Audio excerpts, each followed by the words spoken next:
Faktanya, penyakit bernama antikritik tersebut menyerang manusia tanpa pandang bulu.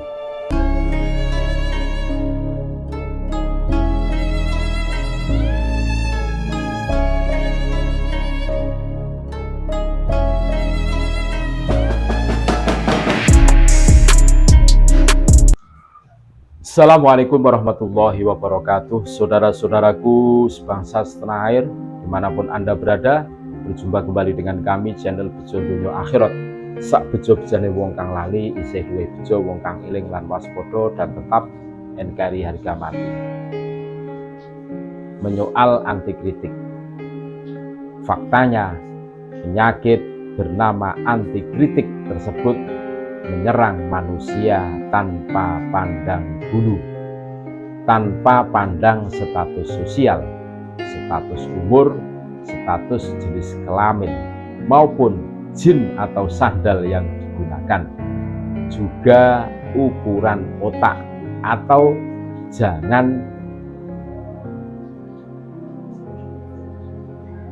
memaksa jemari untuk mempersoalkan bagaimana bumbu-bumbu strata sosial dijadikan dalih untuk diwajarkannya. Seseorang yang berstatus sosial lebih tinggi untuk boleh bersenggama dengan antikritik. Apalagi dengan menumbuhkan premis tidak masuk akal seperti, loh kamu mengapa nentang? Saya kan Khabib, atau saya keturunan Nabi. Bahkan ada juga, kalau tidak tunduk dan patuh kepada saya, tidak akan diakui sebagai umatnya Nabi Shallallahu Alaihi Wasallam. Juga serupa jika kita mempersoalkan kasus resiprokal tentang bagaimana manusia-manusia tengil tak pantas untuk tengik, namun dogmatik dan antikritik. Termasuk siapapun mereka yang antikritik terhadap masukan ulama atau kiai lainnya, anggota terhadap pimpinannya, serta perilaku vertikal yang tak pantas lainnya. Tapi tunggu dulu, di sini saya tidak mewajarkan segala bentuk antikritik, namun yang dipersoalkan bagaimana konstruksi berpikir masyarakat bahwa antikritik atau dogmatisnya seseorang yang lebih tinggi status sosialnya merupakan sebuah kewajaran gundulmu gitu. Jelas, sungguh jelas bahkan bahwa memakan bergedel, bersikap mentel, tidur-tidur gembel maupun mengunjungi sulsel jauh lebih terhormat daripada ngeyel dan memanfaatkan status sosial untuk membredel. Seseorang memiliki jabatan tinggi, hal tersebut tentulah tak dapat menjadi acuan bahwa statement atau maupun proses berpikir orang tersebut merupakan sebuah kebenaran yang aksioma. Kalau mereka salah, monggo diingatkan dan beri masukan. Namun kalau mereka antikritik, itu lain cerita. Tak dapat dipungkiri, sistem berpikir sebagian masyarakat masih seputar Anda berada di atas, maka Anda wajar bersikap antikritik, otoriter, dan setan-setannya yang lain. Naif bukan? Tidak ada yang namanya kewajaran bagi siapapun yang antikritik. Nah, omong-omong soal siapa yang lebih tinggi, beberapa orang pasti berpikir dan mempertanyakan entitas prinsip keadilan.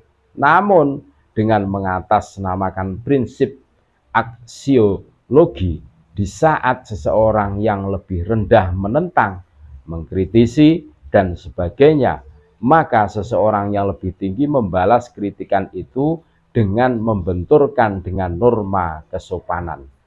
Loh, jika prinsip norma kesopanan sebatas itu, maka siapa yang akan menghargai seseorang yang lebih rendah?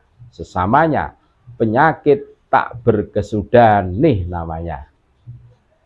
Beberapa orang minta dihormati, tapi kok bikin kontroversi. Saya tak berani menggugat bahwa hal tersebut merupakan dekadensi moral, krisis moral, serta setan-setannya yang lain. Namun, gatal rasanya untuk tak mempermasalahkan hal itu. Apalagi sampai orang yang bersangkutan melarang kita untuk bersuara, atau bersuara di sini kontennya bukan untuk menggurui. Are you seriously fair? Jadi ingat celotehan Voltaire nih. Aku tidak setuju apa yang kau bilang, tapi aku akan membela hakmu untuk menyampaikan pendapat. Apa jadinya jika salah satu pihak memberi kecaman terhadap kita yang bersuara dengan mengatasnamakan prinsip kesopanan? Karena status sosialnya lebih tinggi daripada kita. Tak pantaskah itu dipersoalkan?